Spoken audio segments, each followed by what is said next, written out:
Nossa memória tem o grande poder de determinar nossas emoções e reações.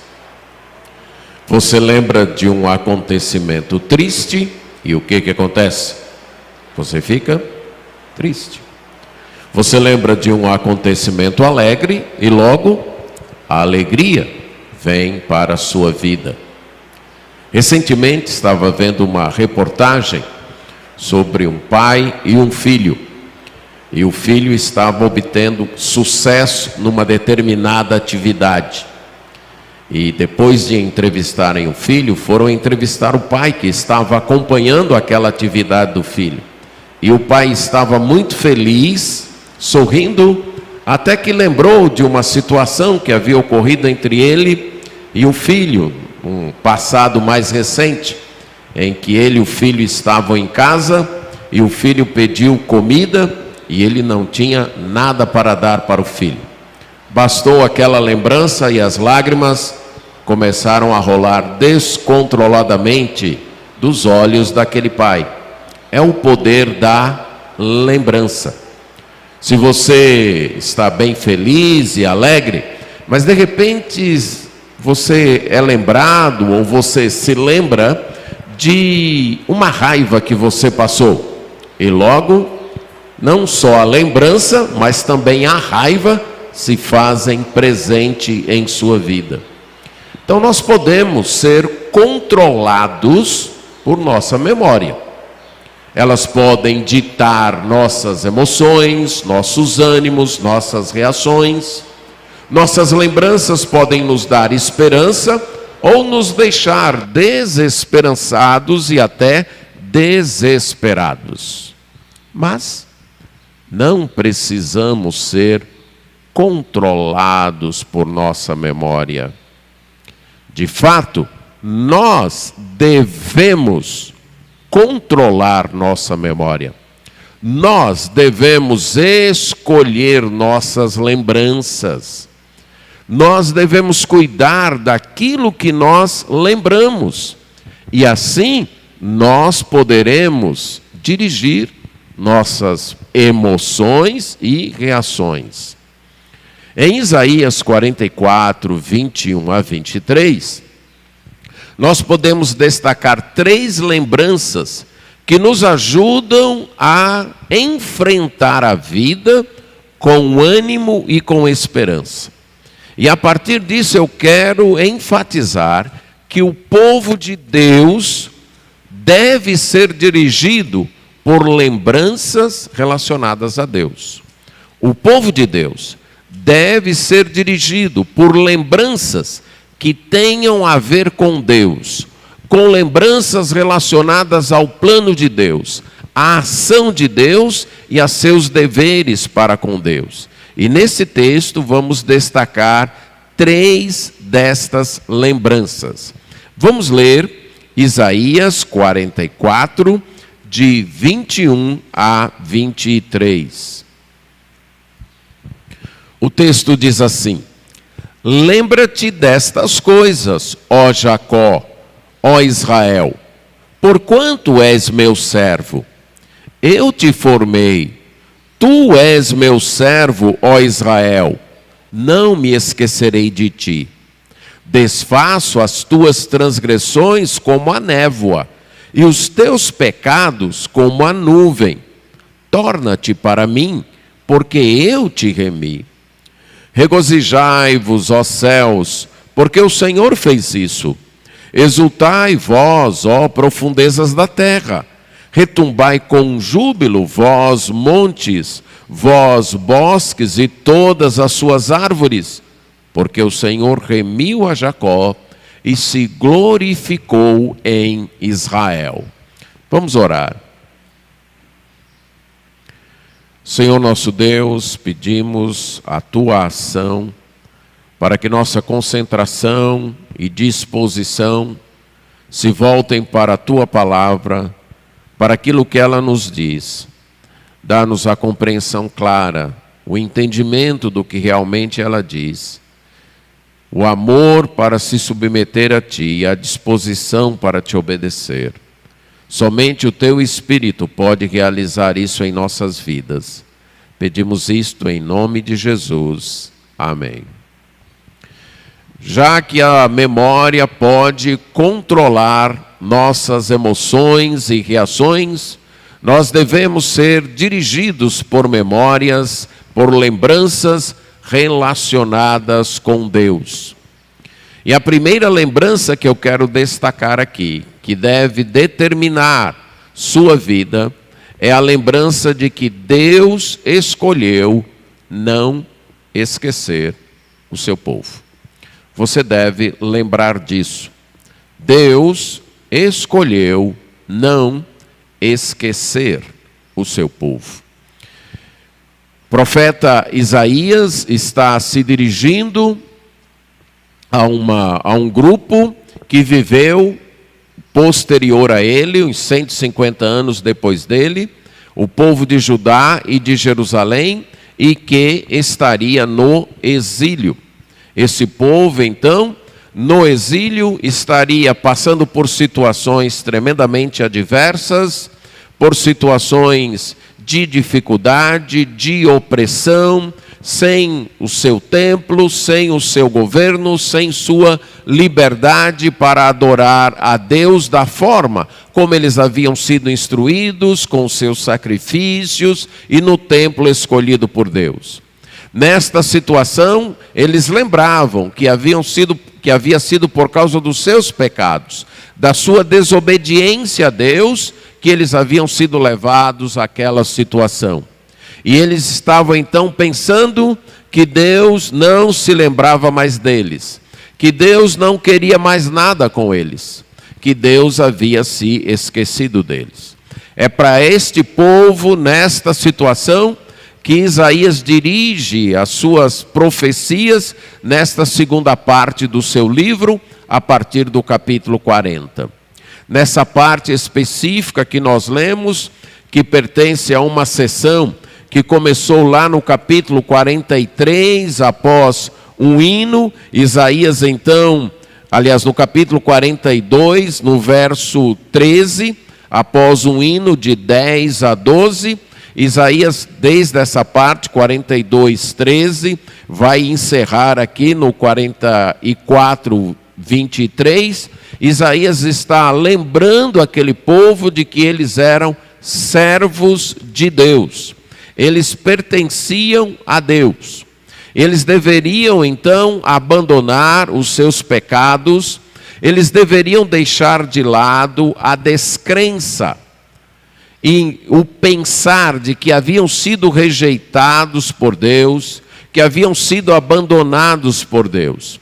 Eles deveriam trazer à mente que o seu Deus era o Deus Criador, Todo-Poderoso e gracioso, que ainda os restauraria. Isaías está encerrando esta sessão, então, com um desafio, com um chamado direto de Deus, para que o povo abraçasse as promessas de Deus, lembrasse as promessas de Deus e confiasse nelas. E como é comum no livro dele, no final, no verso 23, há um hino que convida ao cântico. Esse hino, então, tanto conclui esta sessão, como faz a transição para a próxima sessão, como aconteceu lá no capítulo 42, nos versos 10 a 12, novamente aquela sessão foi terminada com um hino que fazia essa transição. Aqui é um hino pequeno, um hino minúsculo, podemos dizer assim, no seu tamanho, mas cósmico em sua abrangência, no que ele convida para louvar a Deus. E as primeiras palavras aqui, os 2 primeiros versículos, melhor dizendo, são palavras diretas de Deus para o povo. E a primeira exortação é: lembra-te destas coisas, ó Jacó, ó Israel. Jacó e Israel, então, são os nomes do patriarca que deu origem à nação de Israel, mas que também eram modos de se dirigir à própria nação. A nação tanto era chamada de Israel, o nome mais comum, como de Jacó, que era o nome anterior de Israel, o patriarca daquela nação. Então Deus está dizendo, lembra-te destas coisas. A ordem de Deus para lembrar já nos mostra que lembrança é algo escolhido. Eu escolho o que eu vou lembrar. Eu escolho o que vai estar na minha memória. Eu tenho então esta capacidade de escolher. Disso aqui eu vou lembrar, daquilo ali eu não vou lembrar. Isso eu vou permitir que entre na minha mente, que domine a minha lembrança. Aquela outra coisa ali eu não vou deixar que ela entre na minha mente, que ela domine a minha lembrança. Então nós percebemos que há esta capacidade no ser humano pela ordem de Deus. Lembra-te disso. Porque se as memórias, se as lembranças não pudessem ser dominadas, evocadas por nós, Deus não daria essa ordem. Não teria sentido ele dizer, lembre disso, ou não lembre daquilo. Não teria sentido. Isso só pode ser feito porque nós temos então essa capacidade, essa disposição de determinar ou de escolher, melhor dizendo, as nossas lembranças. Então Deus diz, lembra-te destas coisas. Quais coisas? Tanto que já havia sido dito, como que seria dito, ou melhor, repetido. De fato, o que nós temos nesses dois versos são repetições do que Deus já havia ordenado.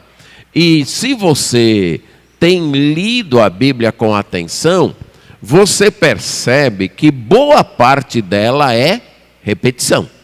Aqui mesmo, nessa parte de Isaías, a partir do capítulo 40, o que nós temos visto é isso. Vários temas são colocados, explanados de um aspecto, depois eles são repetidos e um outro aspecto dele é explanado. Se você vê, por exemplo, nos evangelhos, nós temos 4 evangelhos, 3 deles se sobrepondo de maneira muito perto. Se você lê as epístolas, você percebe que várias exortações, vários mandamentos são repetidos. Então, nós temos na Bíblia várias repetições. E o que isso quer dizer? Que Deus está preocupado com a nossa memória, com a nossa lembrança. Ele quer que nós nos lembremos de algumas coisas. E aqui então ele diz, lembra destas coisas, ó povo de Israel, ó povo de Jacó. Nós podemos, a título de fazer um contraste, mencionar algumas lembranças do que foi dito imediatamente, no texto imediatamente anterior, ali do 9 ao 20, que nós meditamos nele no domingo passado à noite. No capítulo 9, nos versículos 9 a 20, Deus faz uma condenação até irônica da idolatria. E se você percebeu no verso 10, é dito que o idólatra forma o seu Deus. O idólatra forma o seu Deus. Já no verso 21, o que nós temos? Que é Deus que forma Israel, é Deus que forma o seu povo. Então isto é algo que talvez o profeta está querendo que o povo lembre, e que serviria tanto para a geração futura, a quem ele está primariamente se dirigindo, como para a sua própria geração. Percebam a diferença entre um idólatra. Um idólatra é ele que constrói o seu Deus, é ele que faz o seu Deus.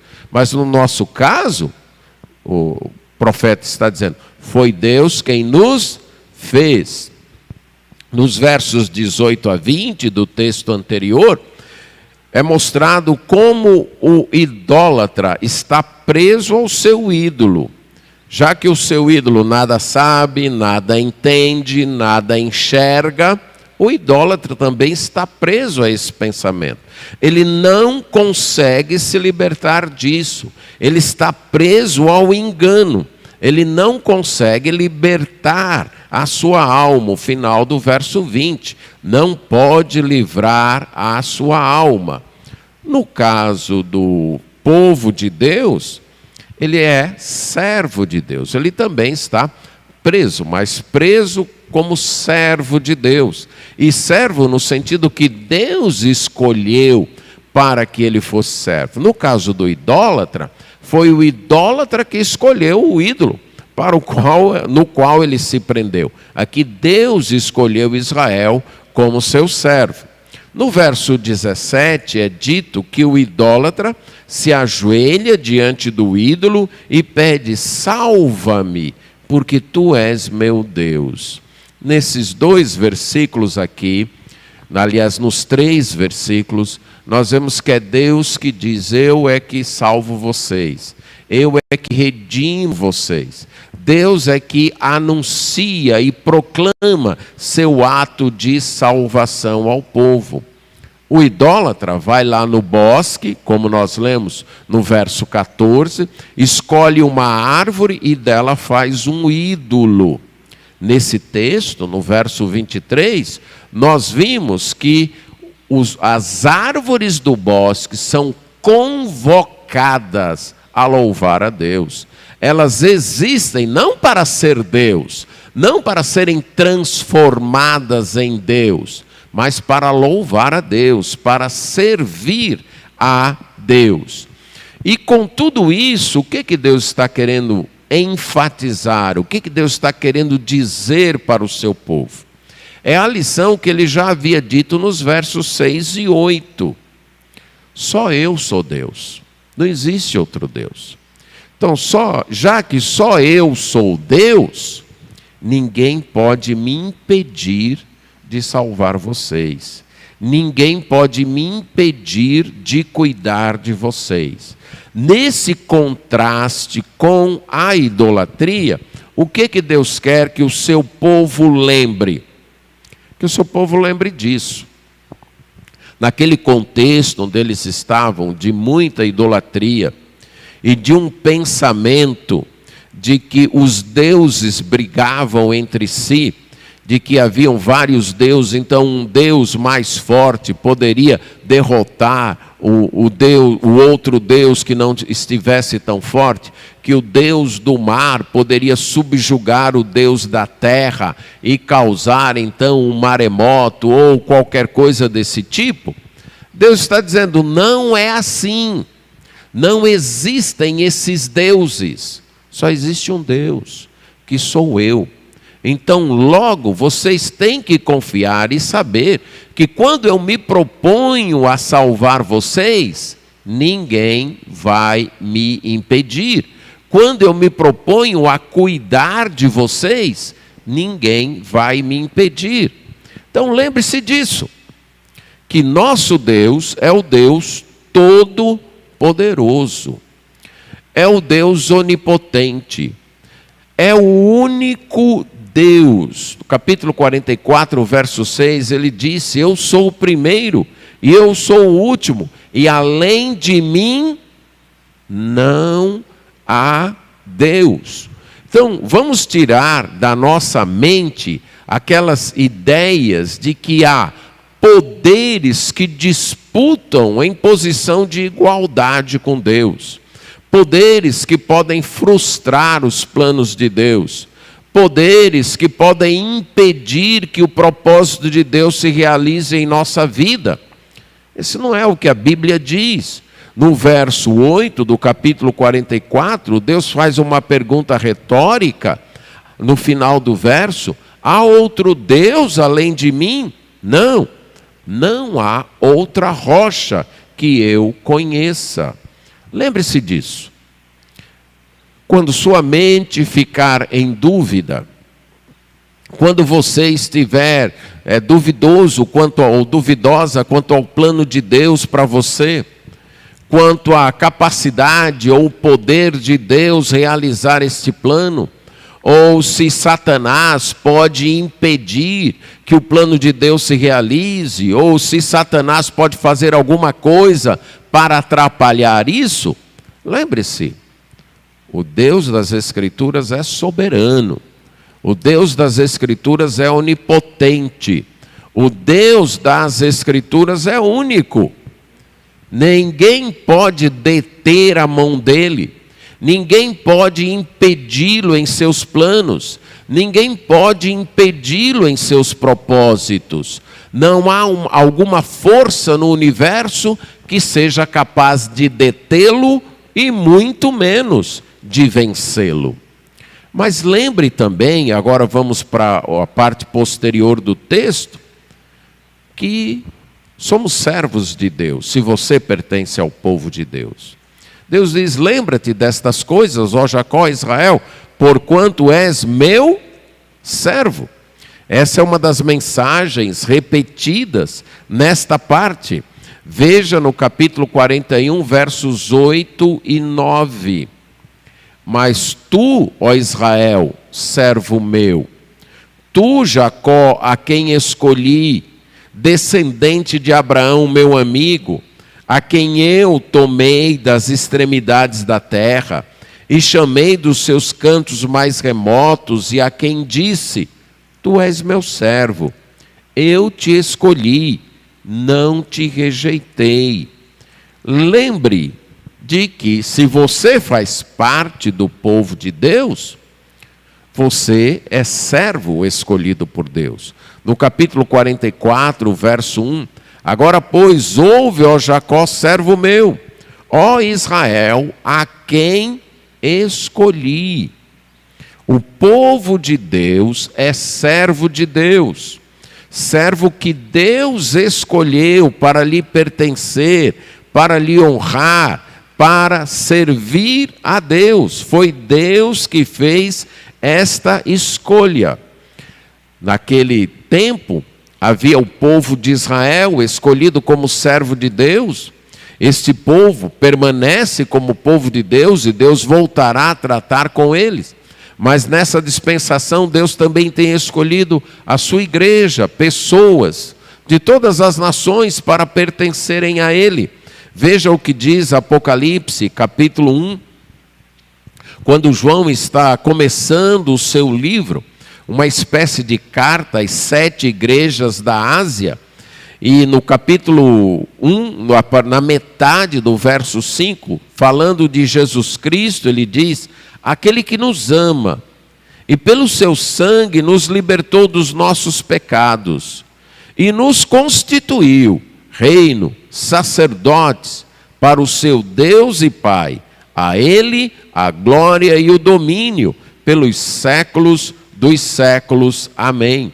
Então é dito claramente aqui que o povo de Deus foi escolhido por Deus para pertencer a Deus.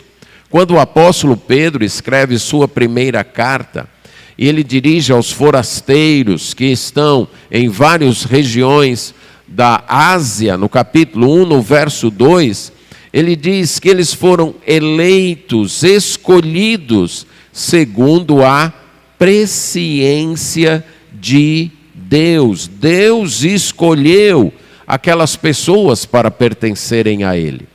Então, quem pertence ao povo de Deus deve lembrar que é servo de Deus, que Deus escolheu para ser servo. E aqui nós temos no verso 1, esta declaração repetida. Lembra-te destas coisas, voltando a Isaías 44. Lembra-te destas coisas, ó Jacó, ó Israel, porquanto és meu servo, eu te formei, tu és meu servo. A segunda vez que aparece é de uma forma mais enfática. Lembrem-se disso. Vocês são meus servos. Devemos trazer isso à nossa memória. E quais as implicações de trazer isso à nossa memória? Primeiro, se somos servos de Deus, nós devemos obediência e submissão a quem? A Deus.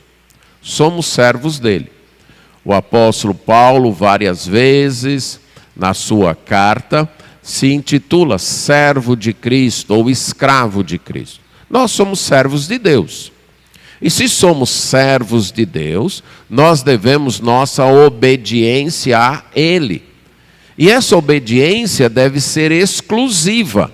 Lembra do que Jesus falou: ninguém pode servir a dois senhores. Temos que ter um só Senhor. Se somos servos de Deus, devemos servir única e exclusivamente a Ele. Nossa lealdade, nossa devoção, nosso amor maior, nosso amor total deve ser a Ele. Essa é a primeira implicação. A segunda é que, quando nós pensamos no contexto que estas palavras foram ditas, competia ao Senhor cuidar do seu servo, competia ao Senhor proteger, providenciar recursos para o seu servo, providenciar os meios para o seu servo. O servo devia fidelidade, lealdade ao Senhor, e o Senhor deveria cuidar do servo, proteger o servo. Foi isso que Deus fez com Israel quando fez a aliança com eles. Eles seriam leais a Deus e Deus cuidaria deles. Então devemos ter esta confiança de que, se pertencemos ao povo de Deus, somos servos de Deus. E Deus está cuidando de nós. Deus está assumindo a responsabilidade de providenciar, de proteger e de cuidar de nós. Mas além de servos, fomos formados por Deus. Aí no verso 21, te formei, ó Israel. Fomos então formados por Deus. Deus nos criou, Deus nos formou. Aqui o texto se dirige diretamente ao povo de Israel. Mas quando lemos o Salmo 139, um texto que algumas vezes eu já me referi a vocês, trouxe à mente de vocês nesta série, o Salmo 139 vai nos dizer que Deus formou cada um de nós. Veja a partir do verso 14, quando ele fala das obras de Deus e que de um modo assombrosamente maravilhoso me formaste. Os meus ossos não te foram encobertos quando no oculto fui formado. Os teus olhos me viram a substância ainda informe. Então, Deus fez o povo de Israel, fez aquela nação como povo, mas Deus também formou cada um dos que pertencem ao seu povo. Fomos criados por Deus, fomos formados por Deus. Então, quando ainda no ventre, a substância ainda informe, Deus começou a nos tecer, Deus começou a nos formar, Deus começou a nos dar forma e marcou então todos os dias da nossa vida. Devemos trazer isso à mente, que nós somos servos de Deus, fomos criados por Deus, formados por Deus, que nossa vida está sendo dirigida por Deus. Estas são memórias que nós devemos constantemente trazer à mente, especialmente naqueles momentos em que outras memórias tentam tomar nossas mentes. Memórias de desesperança, memórias de desespero, memórias de desânimo, memórias de ansiedade, que tentam então dominar nossa mente. Nós devemos não brigar com essas memórias no sentido de ficar lutando com elas para que elas saiam da nossa mente. Isso não funciona. Podemos ilustrar com alguém que tem problemas de insônia.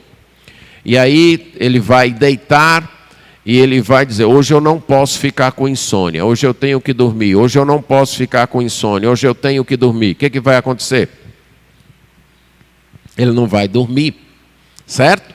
Essa briga não vai permitir que ele durma, porque toda vez que ele falar a palavra insônia, vai trazer exatamente a insônia à vida dele. O que ele precisa é colocar um outro pensamento no lugar. É assim que a gente briga com os pensamentos. Não é lutando para que aquele pensamento saia, é colocando o outro no lugar. É assim, certo? Então sua mente está focada, sua memória está num pensamento ruim. Uma memória então que está trazendo aflições, ansiedades, desespero em sua vida, e ela está dominando. Você não pode ficar brigando, sai daí, eu não quero pensar nisso, eu não quero pensar nisso. Você vai acabar pensando. O que você precisa é trazer uma outra memória. E que memórias? Pronto, está aqui algumas. Nosso Deus é todo poderoso, nosso Deus é único, ninguém pode vencê-lo. Nós somos servos desse Deus, e Ele prometeu cuidar dos seus. Ele nos criou, Ele nos formou quando a gente ainda estava no ventre, e Ele marcou todos os acontecimentos, todos os dias da nossa vida. São estas as memórias que a gente deve trazer, as memórias que falam desse amor de Deus. Veja no capítulo 43, versos 1 a 5. Mas agora, assim diz o Senhor que te criou, ó Jacó, e que te formou, ó Israel. Então, novamente, o tema de formar aquele povo. Não tenha medo, porque eu te remi. Chamei-te pelo nome, tu és meu. Quando passares pelas águas, eu serei contigo. Quando pelos rios, eles não vão te submergir. Quando passares pelo fogo, você não vai se queimar, nem a chama vai arder em ti. Porque eu sou o Senhor teu Deus, o Santo de Israel, o teu Salvador. Eu dei o Egito por teu resgate, a Etiópia e Sebá por ti. Visto que fosse precioso aos meus olhos, digno de honra, e eu te amei, darei homens por ti e os povos pela tua vida. Não temas, porque eu sou contigo. Trarei a tua descendência desde o Oriente e a ajuntarei desde o Ocidente. Então Deus está dizendo para Israel, lembrem-se disso. Lembrem-se disso. Lembrem-se disso para não ficar com medo. Lembrem-se que eu amo vocês. Lembrem-se que eu estou pagando um resgate caro por vocês. Lembrem-se que vocês são meus. Para se afastarem do medo, do desânimo, do desespero. Lembrem-se disso. Capítulo 43, ainda verso 10. Vós sois as minhas testemunhas, diz o Senhor, o meu servo, a quem escolhi, para que o saibais e me creiais e entendais que sou eu mesmo, e que antes de mim, Deus nenhum se formou, e depois de mim, nenhum haverá. Lembre-se disso. Lembre-se do amor de Deus por você. Ao invés de ficar remoendo feridas, lambendo feridas, ressentindo coisas ruins, requentando memórias destrutivas, lembre-se disso. Coloque isso na panela da sua mente para cozinhar, ao invés de ficar esquentando, porque isso aconteceu comigo, porque Beltrano me tratou assim, porque Cicrano falou aquilo outro, e você fica então remoendo estas coisas que destroem, que acabam então determinando o teu mau humor, tua ira, tua raiva, teu desânimo, tua depressão, teu pânico. Ao invés de trazer à mente estas memórias aqui, que são as memórias verdadeiras, que são as memórias que devem ocupar nossa mente. As memórias então desse Deus Todo-Poderoso, que nos escolheu para sermos servos dele, para fazermos parte do seu povo e que nos ama. E no final do verso, voltando a 44, 21, não me esquecerei de ti. Lembra, Israel, eu não vou me esquecer de você. É interessante o jogo de palavras aqui, né? Mas causa um grande impacto. Lembre-se disso, Deus diz. Lembre-se de uma coisa, eu não vou me esquecer de você. Então, irmãos, o problema não é Deus esquecer. Qual é o problema? O problema é que a gente esquece que Deus prometeu não se esquecer de nós. Esse é o problema. Nós é que esquecemos que Deus prometeu que Ele não vai esquecer de nós. eu não vou esquecer de você, eu não vou me esquecer de você. É dito aqui. Quando a Bíblia fala de esquecimento em relação a Deus, ou de lembrança em relação a Deus, ela não está falando de um lapso mental em Deus, certo? Quando diz assim, por exemplo, lá em Gênesis 8:1, e diz: e Deus se lembrou de Noé, de sua família e dos animais que estavam na arca. Quando diz Deus se lembrou, não quer dizer que Deus tinha esquecido e mandou o dilúvio, deixou Noé lá na arca com os animais, e aí choveu 40 dias, aí parou a chuva, e de repente, ei, rapaz, Noé na arca, e eu me esqueci. Não, não é isso que isso acontece com a gente, mas não acontece com Deus. Quando a Bíblia fala de Deus lembrar, ou Deus não esquecer, ela está falando de Deus agir, de Deus iniciar uma ação.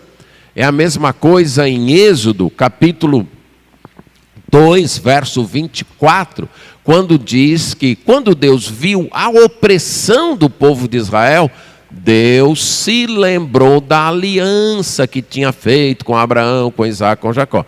Isso significa que durante 400 anos Deus tinha se esquecido dessa aliança? É claro que não. Porque se em algum momento Deus esquecer de alguma coisa, esse Deus não é mais onisciente. Concorda? Se houver um segundo de toda a existência que Deus esqueceu de uma coisa só, uma partícula, que Deus esqueceu, por exemplo, de um fio de cabelo que você tem na cabeça, se houver um segundo da sua vida que Deus esqueceu de um fio de cabelo que você tinha na cabeça, de um só, esse Deus já não é mais onisciente. Mas a Bíblia afirma que Deus é onisciente, que Ele sabe tudo. Então, quando ela fala de Deus não esquecer, ou de Deus se lembrar, ela está falando de Deus agir. Então, quando ela diz assim, quando Deus diz, eu não vou me esquecer de você, Deus está dizendo, eu não vou descartar vocês. Eu não vou deixar vocês de lado. Eu não vou deixar de agir em prol de vocês. Eu não vou abandonar vocês. É outra maneira de Deus dizer isso. Eu não vou deixar vocês. Eu não vou abandonar vocês. Eu não vou desprezar vocês. Eu não vou descartar vocês. Eu não vou fazer isso. Deus prometeu para o povo de Israel isso e prometeu para nós, igreja também. Veja lá em Hebreus 13:5. A segunda parte do versículo, que é uma citação. De maneira alguma te deixarei, nunca jamais te abandonarei. Hebreus 13:5. Deus está dizendo, eu nunca vou te deixar. Eu nunca vou te abandonar. Então você não precisa ter medo. Você não precisa andar descontente. É o contexto aí desse texto. Você não precisa andar descontente. Você não precisa andar desesperado, desesperançado, desanimado. Deus diz, eu nunca vou abandonar você. Agora, o nosso problema com isso é que ou nós não acreditamos, certo? Deus diz, não está escrito aí que Deus nunca vai deixar a gente? Está escrito ou não está? Tá? Tá? Tá. Ou a gente não acredita, não, mas ele disse, mas eu acho que ele teve horas que ele me deixou, e tem horas que ele vai me deixar. Pronto, aí já é uma questão de fé. Mas tem um segundo problema, a presença de Deus não é suficiente. Ok? A gente quer mais do que a presença de Deus. Aí é idolatria. Então são os dois problemas que a gente deve tratar diante dessa promessa. A descrença, Ele prometeu que nunca ia me abandonar. Mas eu acho que tem algumas horas que Ele me deixa sozinho. Pronto, isso é descrença. Ou, não, Ele está comigo, mas eu ainda sinto falta de alguma coisa. Ele está comigo, mas é como se a vida ainda estivesse vazia. Eu tenho certeza, Ele prometeu, Ele não mente, então Ele está aqui comigo, mas eu ainda estou infeliz. Pense um pouquinho em alguém que você ama. Você ama aquela pessoa. E você está cuidando daquela pessoa. E você está fazendo tudo o que pode por aquela pessoa. E mesmo assim aquela pessoa está descontente e infeliz. Você que está cuidando, que ama aquela pessoa, se sente honrado, honrada, ou desonrado e desonrada? Como você se sente?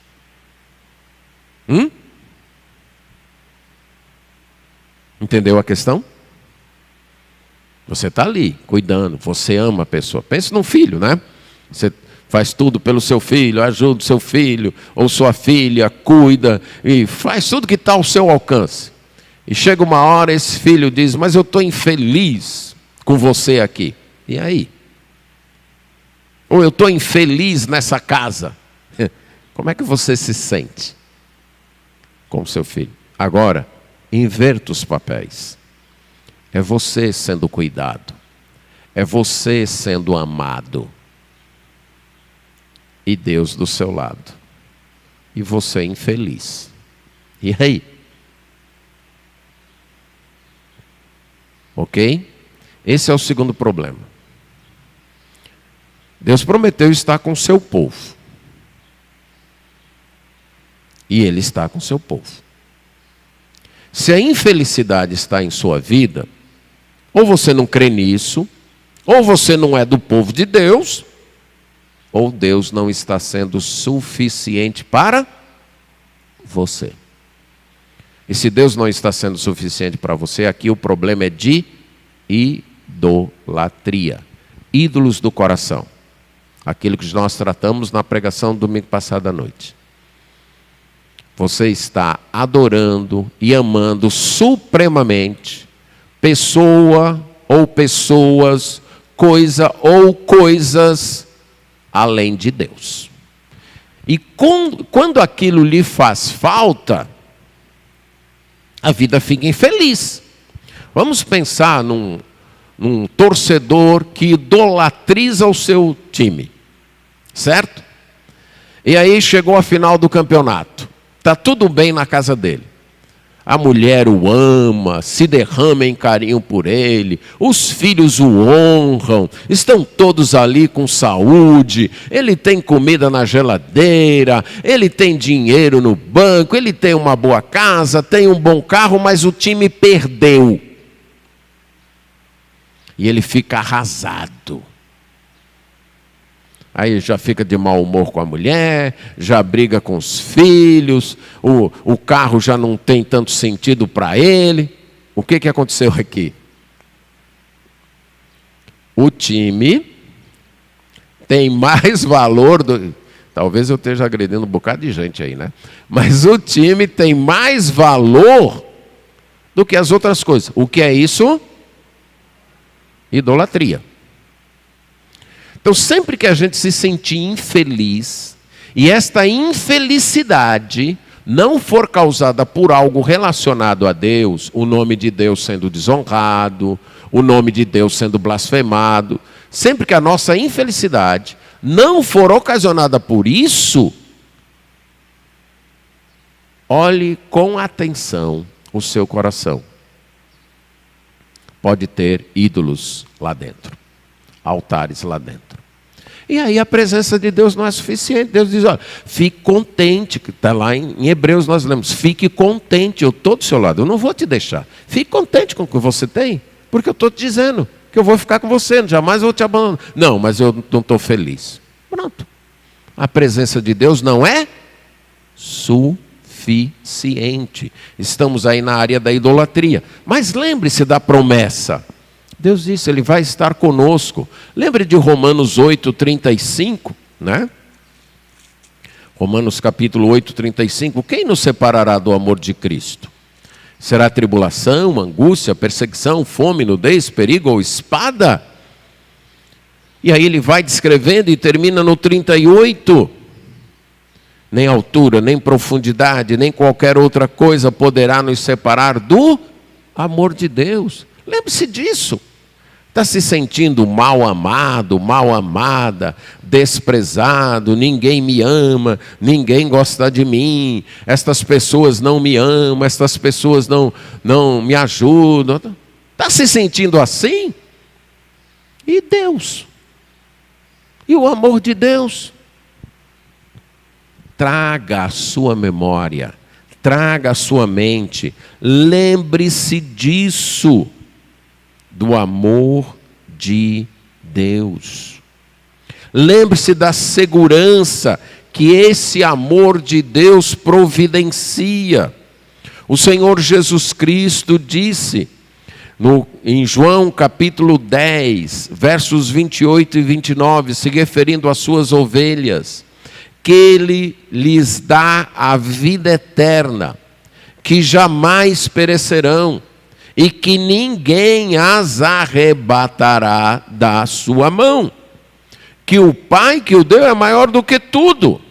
E aí a gente lembra de Isaías, quando Deus diz, eu sou o primeiro e sou o último. Não há outro Deus além de mim, então Ele é o maior de tudo.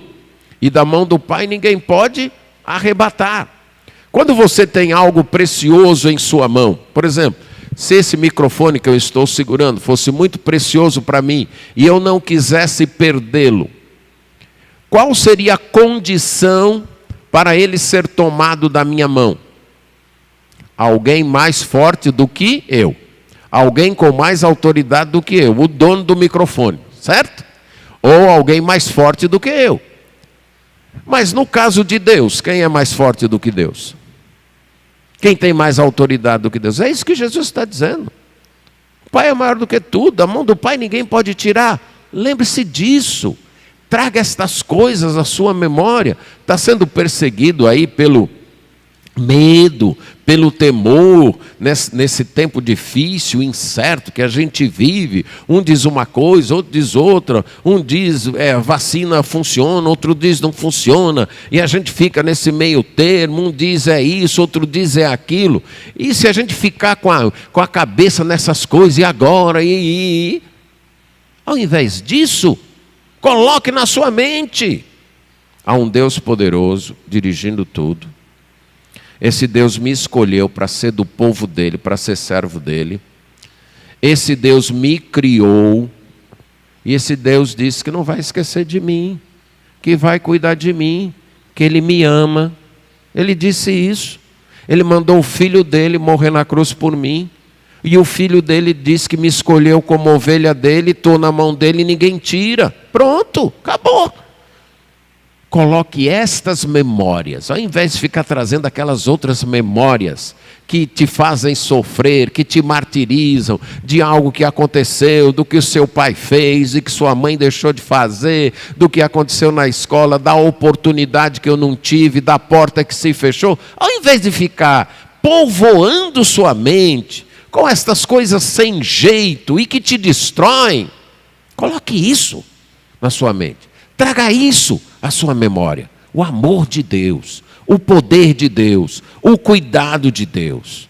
Lembre que é nesse contexto que Isaías está dizendo. Vamos voltar a 40, 27. Quando Isaías começou a tratar com o povo de Israel nesse sentido. O que o povo dizia? O meu caminho está encoberto ao Senhor, e o meu direito passa despercebido ao meu Deus. É para este povo que Isaías está dizendo, isso é mentira. Parem de pensar essas coisas. O nosso Deus é o Criador de tudo. O nosso Deus formou tudo. O nosso Deus nos escolheu para servos dele. O nosso Deus nos formou para ele. O nosso Deus é o único Deus. E o nosso Deus nos ama. Como é que vocês podem pensar um negócio desse? De que Deus esqueceu de vocês. Lembre-se disso. Coloque essa lembrança na sua mente. Deus escolheu não esquecer você. Se você é parte do povo de Deus, coloque isso. Deus escolheu não me esquecer. Eu posso até esquecer dele, e muitas vezes esqueço, mas ele escolheu não me esquecer. Outras pessoas que talvez deveriam cuidar de mim, me esquecem. Mas Deus escolheu não me esquecer. Pessoas que eu amo, me esquecem. Mas Deus escolheu não me esquecer. Mas a segunda lembrança, verso 22, que você deve ter, é que Deus escolheu esquecer os pecados do seu povo. A primeira, Deus escolheu não nos esquecer. Mas a segunda é que Deus escolheu esquecer os pecados do seu povo. Continuando falando a Israel, Deus diz: desfaço as tuas transgressões como a névoa e os teus pecados como a nuvem. A palavra desfaço aí é fazer desaparecer, riscar, apagar, lavar. Num dos textos, ela é usada, dos textos do Antigo Testamento, para alguém que lavou um prato, comeu e depois lavou um prato, certo? Então, se você usa um prato, comeu, depois você lava esse prato, coloca ali no escorredor, e se chegar alguém depois, essa pessoa poderá dizer que você usou o prato? Terá condições de dizer? Não, o prato está completamente limpo. Podemos dar uma ilustração mais moderna, né?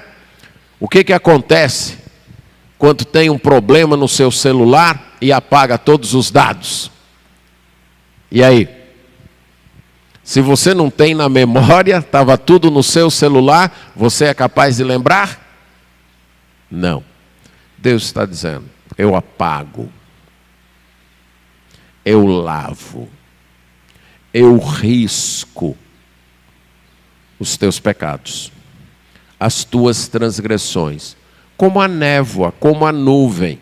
Qual a ideia aqui? Como a nuvem, quer dizer o quê? As nuvens são permanentes?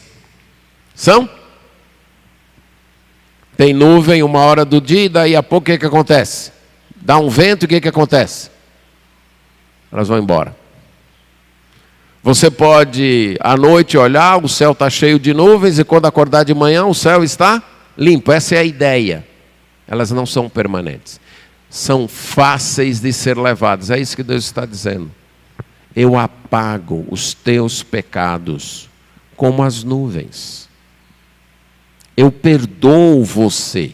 É o que Deus está dizendo. 43, verso 25, ele já havia dito isso. Eu mesmo sou o que apago as tuas transgressões, por amor de mim, e dos teus pecados não me lembro. Deus apaga os nossos pecados. Ele está dizendo isso para o povo de Israel, mas ele disse isso também para nós como igreja. 1 João 1,9, o que diz? Se confessarmos os nossos pecados, Ele é fiel e justo para nos perdoar os pecados e nos purificar de toda injustiça. Ele perdoa. Ele perdoa. Vamos ler ainda Colossenses capítulo 2, versos 13 a 15, que traz uma imagem semelhante a essa de Isaías.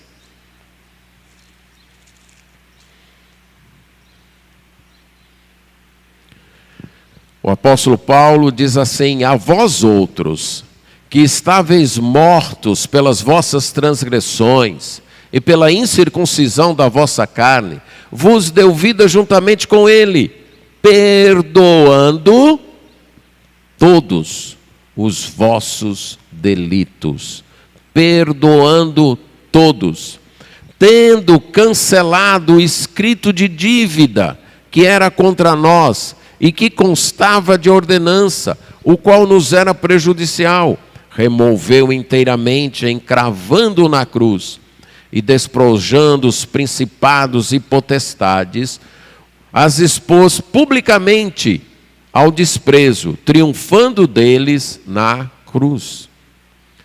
Nosso Deus é o Deus que perdoa os pecados do seu povo, que enviou o seu Filho Jesus para isso, para perdoar os pecados do seu povo.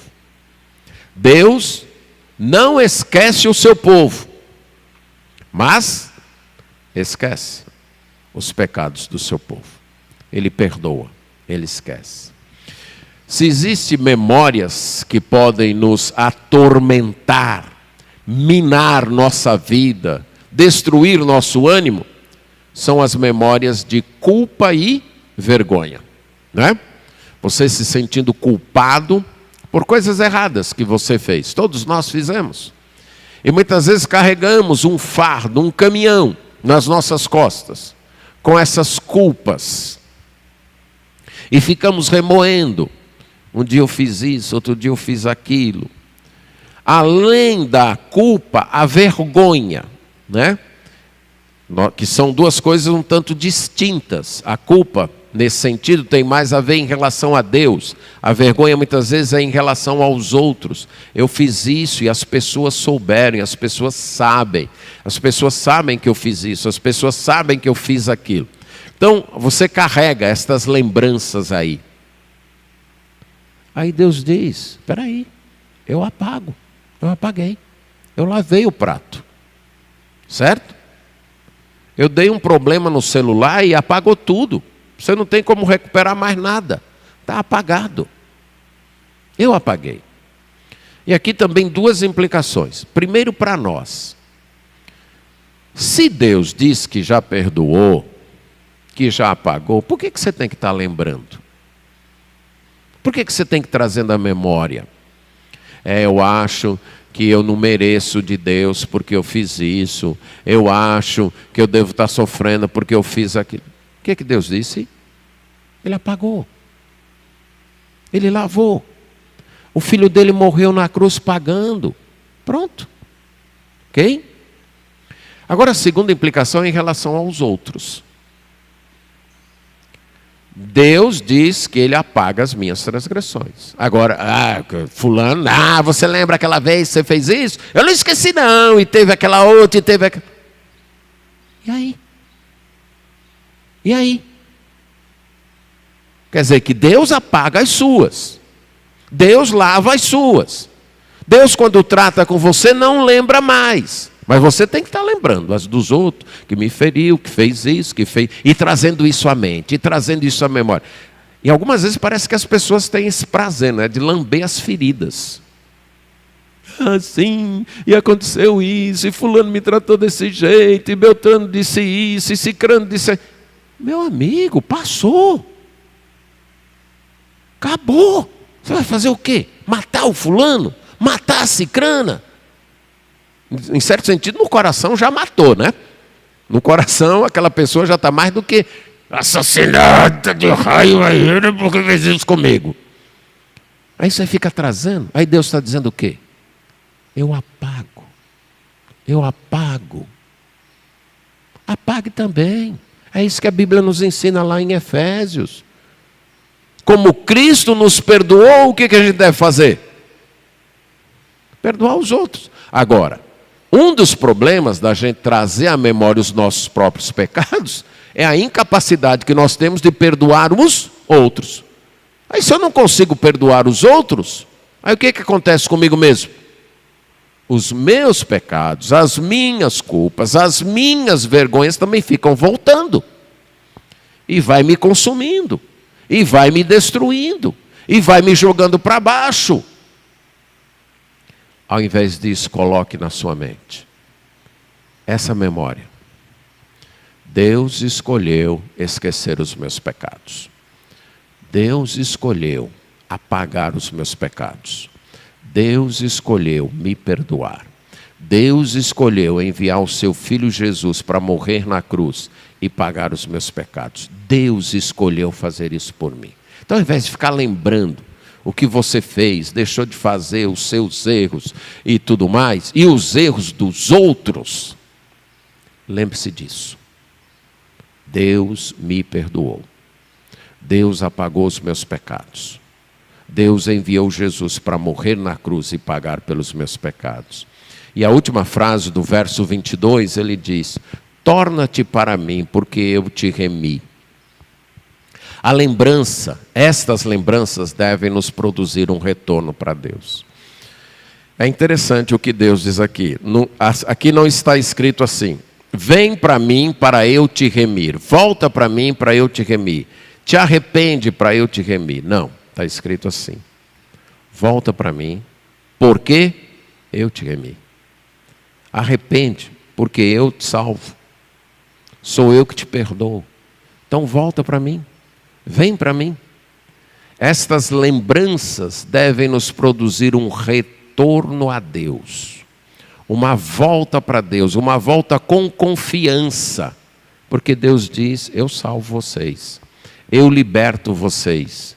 Eu enviei o meu Filho para salvar vocês. Primeira lembrança. Lembre, Deus escolheu não esquecer o seu povo.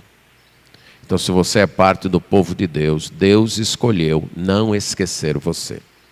Segunda, Deus escolheu esquecer os pecados do seu povo. Então, se você é parte do povo de Deus, Deus escolheu esquecer os seus pecados, apagar os seus pecados, perdoar os seus pecados. Então, volte para Ele. A terceira e última lembrança, a lembrança de louvar a Deus com alegria. O louvor ativa a memória, não só expressa, mas ativa a memória. E aqui nós temos então o hino que encerra essa parte de Isaías. Regozijai-vos, literalmente é gritem de alegria, céus, porque o Senhor fez isso. E vós, profundezas da terra, retumbai de júbilo. E aqui ele usa uma figura de linguagem de abrangência. Céus e profundezas da terra. Isso é tudo. Tudo que está entre os céus, o mais alto, e as profundezas da terra, gritem de alegria. Gritem de júbilo. Aí ele diz: vós, montes, bosques e todas as suas árvores. Gritem a Deus de alegria, exultem a Deus. Essa é a convocação do louvor. Tudo, toda a criação, céus, profundezas da terra, montes, bosques, todas as árvores. Aí ele vai dizer as razões do louvor. Primeiro, porque Deus fez isso, Deus agiu. Louve a Deus, porque Deus escolheu não esquecer você. Comece o dia com isso. Você tem problemas com o ânimo, com a alegria? Tem problemas com isso? De encontrar energia para a vida? Você já começa o dia abatido, abatida, com as lembranças: ih, meu Deus, hoje eu vou ter que trabalhar, ih, meu Deus, o meu chefe, a minha chefe, ih, meu Deus, tem isso, ih, meu Deus. Já começa assim? Mude. Você não precisa ser escravo dessas lembranças, ok? A vida é essa, mas você não precisa viver remoendo isso, não. Comece o dia dizendo: eu quero louvar a Deus. Deus, eu quero te louvar, porque o Senhor escolheu não me esquecer. O Senhor escolheu se lembrar de mim. O Senhor me incluiu no teu povo. O Senhor me ama. O Senhor perdoou os meus pecados. O Senhor está cuidando de mim. Eu quero te louvar por isso. Expresse isso. E se o contexto permitir, se o ambiente permitir, faça isso alto. Se o ambiente permitir, expresse falando: Deus, eu te louvo, porque o Senhor me criou, o Senhor me escolheu para ser parte do teu povo, o Senhor escolheu para não se esquecer de mim, para se lembrar de mim, para cuidar de mim. O Senhor me ama, o Senhor perdoou todos os meus pecados. Diga estas bênçãos em voz alta. Se o contexto permitir, cante. Escolham desses hinos que expressam isso, que nós temos cantado aqui, culto após culto, acompanhando as mensagens de Isaías. Cante, Se o contexto permitir, se o contexto não permitir, cante na sua mente. Murmure ali na mente, certo? Falando baixinho com você mesmo. Aconteceu algo desagradável, ao invés de ficar remoendo aquilo, isso aconteceu, não, traga à memória essas coisas. É assim que a gente muda a vida. A vida é mudada através dos pensamentos. As nossas reações para com a vida são mudadas através do pensamento. Se você não mudar o pensamento, você vai continuar, certo? A vida pode até mudar. O contexto externo pode até mudar. Mas se você não mudar o pensamento, suas emoções não mudam. Ok? O contexto externo pode até mudar. Você pode mudar de mulher, mudar de marido, mudar de filhos, mudar de lugar, mudar de emprego. No início, é como criança que ganhou um brinquedo novo. No início, se alegra, mas daí a pouco o que acontece? Vem o fastio, vem os problemas, porque não existe emprego perfeito, marido perfeito, mulher perfeita, família perfeita, igreja perfeita. Não existe isso ainda. Aí logo você vai descobrir os problemas e vai acontecer o quê? Lá vem o desânimo, lá vem a tristeza, lá vem a raiva de novo. Tem que começar a mudança aqui. Então inicie o dia louvando a Deus pelo perdão dos seus pecados, por sua salvação, porque Deus ama você, porque Deus está cuidando de você. Louve a Deus porque Ele fez isso, porque o Senhor remiu, salvou a Jacó e se glorificou em Israel. Esta frase aí, se glorificar, quer dizer que nestas ações, Deus se enfeitou, Deus se embelezou. Deus, como se Deus viu estas ações como de valor para Ele mesmo. Essa palavra glorificar fala de alguém que veste roupas bonitas, para ficar belo ou bela. E aí está dizendo que estas ações de Deus, de cuidar do seu povo, de escolher o seu povo e de salvar o seu povo, é como se Deus vestisse uma roupa bonita para ir numa festa. Deus se alegra em fazer isso. Muitas vezes nós ajudamos pessoas com tristeza, não é verdade? Nós até perdoamos com tristeza, não é não? Eu vou perdoar porque a Bíblia diz. E a Bíblia diz, se eu não perdoar, Deus não me perdoa também. Mas Deus sabe que eu não quero perdoar, não. Eu vou ajudar, mas sabe como é? Vou ajudar para não falarem. Mas que eu queria ajudar, eu não queria, não. Isso não acontece com Deus. Ele perdoa com alegria. Ele ajuda com alegria. É como se ele vestisse uma roupa nova e bonita para ir numa festa. Ele se alegra em fazer isso. Então lembre de louvar. Lembre de contar as bênçãos. Como diz o hino, né? Se da vida as vagas, isso é, as ondas procelosas são, isso é, as ondas são tempestuosas, são grandes, são fortes. E se com desalento você está desalentado, julgas tudo vão, achando que não vale a pena, tudo é vão, aí o que o hino diz? Conta as bênçãos. Conta as bênçãos. Está desanimado? Os problemas estão grandes demais, as ondas estão altas demais, estão te derrubando, e você já está achando que não vale a pena? Conta as bênçãos. Começa a louvar. Começa a contar as bênçãos. Aí você vai ver o quanto Deus já fez. Você não precisa ser escravo da sua memória. Todos nós temos momentos bons e momentos desagradáveis. Essa lição ficou muito marcada na minha vida, num curso que eu fiz de ajuda aos enlutados, de ajuda pós-luto. E foi dado por uma professora que havia perdido seu marido e sofrido muito com isso, e aprendeu e resolveu transformar isso num curso e compartilhar. Aí ela falou, tome cuidado com o banco de memórias. Eu gostei até da expressão, banco de memórias. No banco de memórias, você tem memórias boas e memórias ruins. Depois que a pessoa falece, as memórias ruins, já antes não ajudava muito, agora é que não vão ajudar mesmo. Tem como você consertar o que você fez de mal para alguém que já morreu? Tem como? Tem? Não tem mais. Tem como aquela pessoa consertar para você o que ela fez de ruim com você? Tem como? Tem não. Então para que ficar lembrando? É só para você sofrer. Concorda?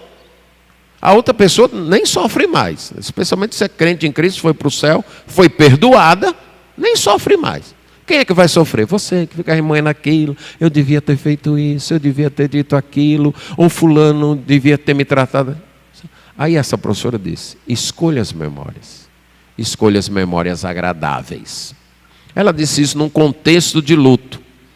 E eu até aproveitei, vocês já me viram em sepultamentos, eu sempre falo isso. No final eu sempre menciono isso. Traga à mente agora as boas memórias. Mas eu resolvi também aplicar para o restante da vida. Não precisa ser só para quem morreu.